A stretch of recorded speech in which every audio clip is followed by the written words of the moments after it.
Hi everyone, welcome to the platform study IQ. आप सबका स्वागत है। आपको पता ही है कि हम इंडियन ज्योग्राफी को डिस्कस कर रहे हैं, जो कि पब्लिश बाय स्टडी आईक्यू है। हम चैप्टर 4 को डिस्कस कर रहे हैं और लास्ट वाले टॉपिक की आज हम डिस्कशन करेंगे, that is Koppen's classification of climate. थोड़ा सा आपको बेसिक के बारे में बताता हूँ। आपको बुक में सब कुछ मिल जाएगा, वहां से आप इजीली रीड आउट कर सकते हैं और उसके बाद में आपको ढेर सारे एमसीक्यू भी दिए हुए हैं चैप्टर 4 के लास्ट में, प्रीवियस ईयर क्वेश्चंस भी दिए हुए हैं, आप उनको ट्राई भी करेंगे उसके हिसाब से। चलिए हमारे डिस्कशन को आगे बढ़ाते हैं और हम कॉपेंस क्लासिफिकेशन के बारे में थोड़ा सा बात करते हैं।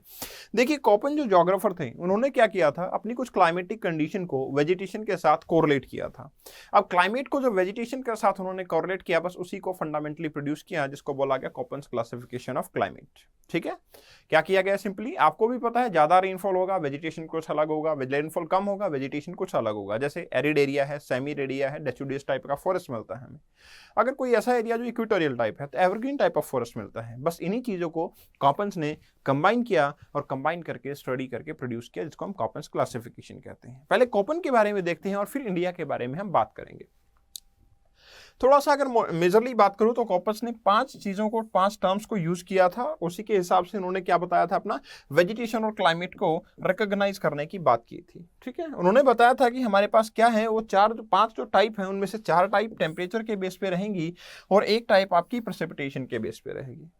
जब वो ड्राइनेस को रिप्रेजेंट करना चाह रहे थे तो उन्होंने 4 लेटर्स का यूज किया था, एफ, एम, डब्ल्यू और एस। मैं आपको सबको मीनिंग बताऊंगा कि ये इनका असेंस क्या होता है, इसका मीनिंग क्या होता है। देखिए, बहुत ही टिपिकल टॉपिक है, मैं समझता हूं, लेकिन इतनी सिंपल लैंग्वेज में बताया जाएगा। आपको जो बताया जाए बस उसको ध्यान से सुनना, आपको सब समझ आ जाएगा। ठीक है, इस स्लाइड को आप देख सकते हो, आप डाउनलोड भी कर सकते हो नोट्स को आराम से, और आप देख सकते हो कि स्टडी कर सकते हो। और आपको बुक में सब कुछ मेंशन है, तो ज्यादा जरूरत है भी नहीं आपको। देखिए, कॉम्पस ने 5 क्लासिफिकेशन रखी थी, A type climate, B type climate, C, D और ई। इनमें से जो 4 हैं आपके, ये वाला, ये और ये तो आपके किसके बेसिस पे थे, टेम्परेचर के बेसिस पे। जैसे कि आप देख रहे हैं, ट्रॉपिकल मतलब थोड़ा सा टेम्परेचर ज्यादा है, वार्म टेम्परेट मतलब टेम्परेट एरिया है, टेम्परेचर तो कम हुआ लेकिन इतना कम नहीं है कि हम उसको प्योरली टेम्परेट बोल सकें।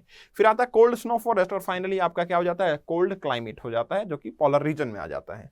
और बी टाइप का जो क्लाइमेट था वो आपके किसके ऊपर था, ह्यूमिडिटी, मॉइस्चर के बेस पे, रेनफॉल के बेस पे। ये 5 टाइप से डिवाइड किया गया था, ए, बी, सी, डी और ई, जिसमें से ए, सी, डी और ई किस पे थे, टेम्परेचर बेस पे, और बी आपका किस पे था, ड्राइनेस बेस पे, आपके क्लाइमेट के बेस पे। ठीक है, अब देखो, इंडिया के अंदर जरूरी नहीं कि इनके सारे टाइप्स और सब टाइप्स मिले, क्योंकि इंडिया एक लिमिटेड ज्योग्राफी है और कॉपेंस ने क्लासिफिकेशन वर्ल्ड के क्लाइमेट का किया था। तो आज हम जानने की कोशिश करेंगे कि कॉपेंस ने क्या क्लासिफाई किया और फिर इंडिया में उसके अंदर क्या देखने को मिलता है। जैसे कि कॉपेंस ने, जैसा मैंने पहले बताया आपको, ये 4 वर्ड्स का यूज किया था, एफ का यूज किया, एम का यूज किया, डब्ल्यू का यूज किया और एस का भी यूज किया। जैसे कि कॉपेंस ने एफ के अकॉर्डिंग क्या था, नो ड्राई सीजन। तो हम देखने की कोशिश करेंगे कि क्या इंडिया में ऐसा कोई एरिया है जहां पे नो ड्राई सीजन होता हो। दूसरी बात, अगर मैं देखूं मॉनसून टाइप क्लाइमेट, तो एम का मतलब होता है मॉनसून टाइप क्लाइमेट। तो क्या इंडिया में ऐसा एरिया जो मॉनसून है, हाँ, पूरा इंडिया ही मॉनसून के अंदर होता है। नेक्स्ट है विंटर ड्राई, क्या इंडिया में ऐसा है कि विंटर ड्राई होती है, हाँ, काफी सारे एरियाज ऐसे हैं। और समर ड्राई, क्या इंडिया में ऐसा भी है कि कहीं एरिया में समर ड्राई होता है। चलिए देखते हैं होता है या नहीं होता, इंडिया में क्या रहेगा। चलिए, तो सबसे पहले मैं ए डब्ल्यू टाइप की बात करता हूं, क्योंकि आपको पता है इंडिया एक ट्रॉपिकल कंट्री है, तो ए टाइप का क्लाइमेट तो मिलना बहुत जरूरी है। भाई हैं ही हम ट्रॉपिकल कंट्री, तो हम ए को तो डिनाई नहीं कर सकते कि ए टाइप का क्लाइमेट हमारे यहाँ नहीं मिलेगा। बिल्कुल मिलेगा, क्योंकि हम एक ट्रॉपिकल कंट्री है, तो ए टाइप का क्लाइमेट तो मिलेगा। अब ए में आपको पता ही है कि हमारे पास विंटर तो ड्राई होती है, इसलिए मैंने वर्ड यूज किया ए के साथ में डब्ल्यू, क्योंकि विंटर में हमारे यहाँ बहुत कम रेनफॉल होती है, इसलिए विंटर ड्राई हो गया है। यहाँ देखिए क्या है, while the temperature of the shore up to 40 degrees Celsius during the hottest of the month year in the May, however the temperature remains above 18 degrees Celsius in the cold of the month, right. Basically अगर मैं बात करूं temperate area की, temperature की अगर मैं बात करूं, तो टेम्परेचर हमारा 18 डिग्री सेल्सियस या उससे भी नीचे पहुंच जाता है आपके विंटर टाइम के अंदर। ठीक है, डायरनल रेंज की या एनुअल रेंज ऑफ टेम्परेचर की बात करूं तो काफी हाई है, क्योंकि देखो आप 40 डिग्री से प्लस टेम्परेचर गर्मी में पहुंचता है, और कुछ रीजन मेरे ऐसे हैं विंटर में जिनका कि माइनस में टेम्परेचर चला जाता है। तो आपका ए डब्ल्यू क्लाइमेट का काफी सारी क्या है, आपके एक्सपेंशन देखने को मिल जाता है। ठीक है, काफी सारा एक्सपेंशन जो है देखने को मिल जाता है, रेंज काफी ब्रॉड है। This type of climate can be found in peninsular part. कैसे? क्योंकि एडब्ल्यू में क्या हो गया आपका, विंटर ड्राई है। विंटर ड्राई है का मतलब विंटर में रेनफॉल नहीं हो रही। अब आपको पता होगा कि जब हम वेस्टर्न डिस्टर्बेंसेस की बात करते हैं तो नॉर्दर्न प्लेन के अंदर आपके वेस्टर्न डिस्टर्बेंसेस से रेनफॉल हो जाता है, लेकिन सेंट्रल इंडिया में रेनफॉल नहीं हो पाता, जिसके चलते झारखंड रीजन हो गया, उड़ीसा, छत्तीसगढ़, आंध्र प्रदेश रीजन, महाराष्ट्र रीजन और वेस्ट बंगाल रीजन, इन रीजन के अंदर क्या होता है आपका, रेनफॉल उस टाइम पे नहीं होता। The region receives rainfall only during south west monsoon. लेकिन जब मैं विंटर की बात करता हूं तो ये किसमें होते हैं, नॉर्थ ईस्ट मानसून में, और नॉर्थ ईस्ट मानसून में रेनफॉल का कोई भी ऑप्शन यहाँ पे नहीं बचेगा। तो ए के साथ में डब्ल्यू मैंने कोरिलेट किया, मैं उन रीजन की बात करना चाह रहा था जिनमें विंटर में बिल्कुल भी रेनफॉल नहीं होता है। दूसरी मेरे पास इंडिया में टाइप बनती है AMW, मतलब AMW मॉनसून टाइप क्लाइमेट है, उसका भी विंटर ड्राई है। ये क्या होगा, the climate displays a short and dry winter season, very short और very dry winter season. Vegetation is marked by evergreen rain forest owing to the heavy rainfall during south west monsoon. Obviously monsoon के अंदर W word है तो winter तो dry है, south west monsoon में आपका heavy rainfall हमारे India में रहता है।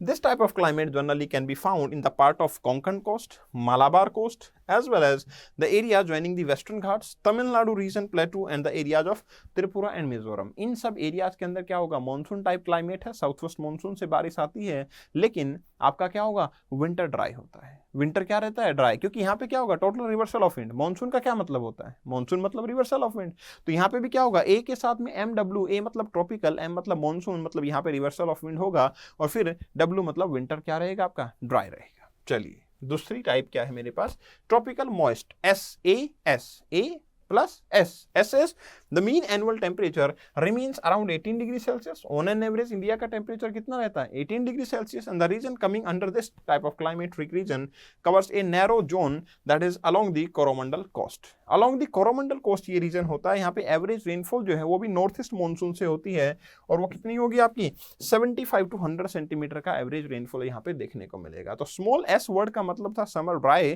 तो यस वहाँ पे साउथ वेस्ट की बजाय नॉर्थ ईस्ट से मानसून होगा, और एवरेज टेम्परेचर यहाँ पे 18 डिग्री सेल्सियस के पास देखने को मिलेगा। तो ये ऐसा एरिया है जिसके अंदर की टेम्परेचर की वेरिएबिलिटी विंटर में या समर में बहुत ज्यादा नहीं होती है, क्योंकि कोरोमंडल कोस्ट है।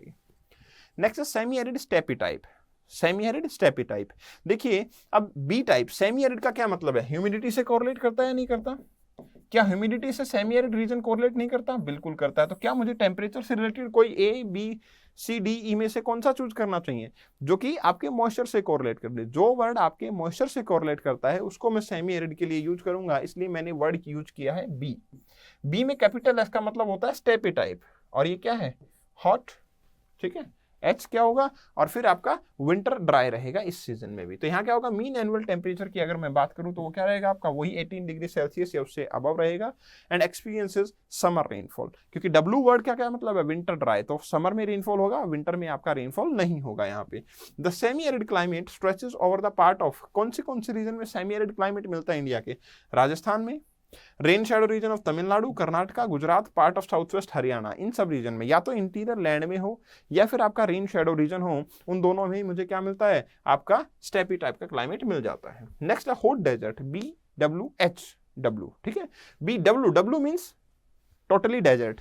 Over here the word was H instead of W, यहाँ पे वर्ड क्या था, एस था, एस का मतलब होता है सेमी एरिड, लेकिन जहां वर्ड होता है डब्ल्यू इसका मतलब होता है टोटली एरिड। टोटली एरिड मतलब रेनफॉल बिल्कुल नहीं होगा। ये देखिए, the mean annual rainfall is less than 25 centimetre.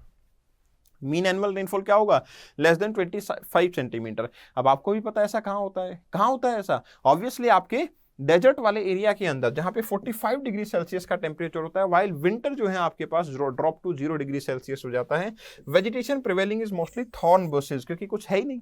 और डेजर्ट किससे बन रहा है हमारे इंडिया के अंदर, थार डेजर्ट कैसे बना है, अरावली के रेन शैडो रीजन से। तो कहाँ मिलेगा आपके, rain shadow region of Aravalli के अंदर ये वाला पार्ट जो है आपका मिल जाएगा आराम से, राइट। नेक्स्ट मेरे पास पार्ट क्या है, मीजोथर्मल क्लाइमेटिक गैंगेटिक प्लेन। अगर मैं अपने गैंगेटिक प्लेन की बात करता हूं तो आपको पता है कि ट्रॉपिक ऑफ कैंसर को मैं क्रॉस कर चुका हूं। अगर मैंने ट्रॉपिक ऑफ कैंसर को क्रॉस किया है तो टेम्परेचर थोड़ा सा गिर जाएगा, इसलिए ए और बी दोनों को छोड़ना पड़ेगा। ए तो ट्रॉपिकल था, बी आपका ह्यूमिडिटी बेस्ड था। अब मैं प्लेन एरिया में जाना चाह रहा हूं तो मुझे सी टाइप पे जाना पड़ेगा, जो कि टेम्परेट एरिया तो है लेकिन वार्म टेम्परेट है। तो सी का क्या सेंस होता है, C means warm temperate. Temperate area तो है लेकिन वो वार्म है, सी मीन्स वार्म टेम्परेट, तो सी डब्ल्यू जी, डब्ल्यू क्या होगा, ड्राई विंटर, तो यहाँ पे क्या होगा, this climate is marked by dry winter. Yes, plain area में भी विंटर क्या होते हैं, लगभग तो ड्राई ही होते हैं, while the summers are hot, average temperature in the cold month 15 degrees Celsius. The coldest month will be having 15 degrees Celsius of temperature, and while the summers are very hot. Summer used to be hot, right? Yes, in summertime, sometime they receive rainfall, sometime even the failure of rainfall also happens. Next, if I will be moving further ahead towards the Himalayas, foothill of Himalayas. After plain area, I will be going towards foothill of Himalayas. When I will reach to the foothill of Himalayas, वहां पे क्या होगा भाई, आपके जो part warm था उससे भी थोड़ा सा टेम्परेचर, अब वार्म टेम्परेट की जगह क्या होगा, टेम्परेट एरिया आएगा, तो डी टाइप का मैं क्लाइमेट यूज करूंगा, डी एफ और सी, कोल्ड टाइप का क्लाइमेट होगा ये। तो while average summer temperature is around 17 degree Celsius, the winter average temperature lies around 8 degree Celsius. Obviously the winter average is 8 degree, summer is average 17 degree, because summer are not so hot right here. The climate is marked by cold humid winter and short summer. Summer is going to be short, even they are having temperature only up to 17 degree of Celsius. The climate is mostly found in the hill state of Sikkim as well as Arunachal Pradesh. So now you can understand कि हमने क्या किया है, हमने नीचे से शुरू किया कि A टाइप क्लाइमेट आया, फिर मैं सेंट्रल इंडिया में पहुंचा तो मेरा ड्राइनेस हो गया, तो B टाइप क्लाइमेट आया। जब मैं प्लेन एरिया में पहुंचा, नॉर्दर्न प्लेन में, तो थोड़ा सा टेम्परेचर कम हो गया, क्योंकि मैंने क्या किया है, कैंसर को क्रॉस किया है। क्रॉस करते ही मुझे पता लगा टेम्परेट एरिया आ जाता है। ट्रॉपिक ऑफ कैंसर के बाद क्या एरिया आता है, टेम्परेट एरिया। अगर आप यहाँ पे डायग्राम देखेंगे तो आपको पता लगेगा यही तो होता था कि इक्वेटर, कैंसर, ये तो ट्रॉपिकल एरिया है और ये वाला टेम्परेट एरिया है। तो यहाँ पे मैं टेम्परेट एरिया में आया तो मैंने वर्ड यूज किया सी, और अगर मैं थोड़ा सा हिमालयाज रीजन में पहुंचूंगा तो मैं वर्ड यूज करूंगा डी। चलिए आप खुद सोच के बताइए, अगर मैं हिमालयाज के अपर पार्ट में जाता हूं तो मैं क्या वर्ड यूज करूंगा? क्या मुझे ई टाइप वर्ड यूज नहीं करना चाहिए? बिल्कुल करना चाहिए, क्योंकि वहां पे तो मुझे फ्रीज कंडीशन मिलने वाली है। तो ई टाइप का क्लाइमेट कॉपन्स के अकॉर्डिंग इंडिया में मिलेगा। This type of climate is displaced in the higher reaches of the mountain area of Jammu and Kashmir, Himachal Pradesh and Uttarakhand region. यहाँ पे क्या होगा, temperature of the warmest region की अगर मैं बात करता हूँ तो वो भी 10 डिग्री होगा, या फिर आपका लगभग विंटर ही देखने को मिलता है। और अगर मैं पूछूं आपसे कि मैं इन रीजन को, उत्तराखंड, हिमालयाज को छोड़ के अगर मैं पहुंच जाऊं आपके काराकोरम रेंजेस में, अगर मैं आपके काराकोरम रेंजेस में पहुंच जाता हूं, जो कि हिमालयाज की नॉर्दर्न मोस्ट रेंज है, ठीक है, जो कि कहां पे मिलती हैं, आपके अफगानिस्तान वाले बॉर्डर के ऊपर मुझे काराकोरम रेंजेस देखने को मिलती है, तो वहां क्या मिलेगा मुझे, वहां मुझे ईटी टाइप का मिलेगा, टुंड्रा टाइप क्लाइमेट होगा। The region spread in the higher latitude of Kashmir, Ladakh, Uttarakhand, Himachal. If I will go, Himachal में भी अगर मैं बहुत एल्टीट्यूड पे चला जाऊंगा, नेपाल, हिमालयाज में माउंट एवरेस्ट के लेवल पे चला जाऊंगा, तो भी मुझे क्या मिल जाएगा, ईटी मिलेगा। और वहां पे वार्मेस्ट मंथ की टेम्परेचर की बात करूं तो मुश्किल 0 से 10 में ही लाई करता है, अदरवाइज 0 से नीचे ही टेम्परेचर वहां पे एवरेज रहता है। तो ये कुछ टाइप हैं इंडिया की, जो कि कॉपन्स क्लासिफिकेशन में से मैं कहां पे मल्टीप्लाई कर सकता हूं, मैं इंडिया के ऊपर इंप्लीमेंट कर सकता हूं। तो कॉपन्स के सारे क्लाइमेट इंडिया में नहीं मिलते, कॉपन्स के सिर्फ यही टाइप के क्लाइमेट इंडिया में मिलते हैं। तो इसलिए आप इनको थोड़ा सा याद करेंगे। पहले कॉपन्स वाले टॉपिक को इवन स्टडी आईक्यू के चैनल पे मैंने डिस्कस किया हुआ है थोरोली, वो भी है, और फिर मैंने उसी कंडीशन को आज इंडिया के ऊपर इंपोज किया है, आप उसको समझ सकते हैं, राइट। चलिए फिर नेक्स्ट सेशन में फिर से मिलते हैं। Thank you very much, all the very best.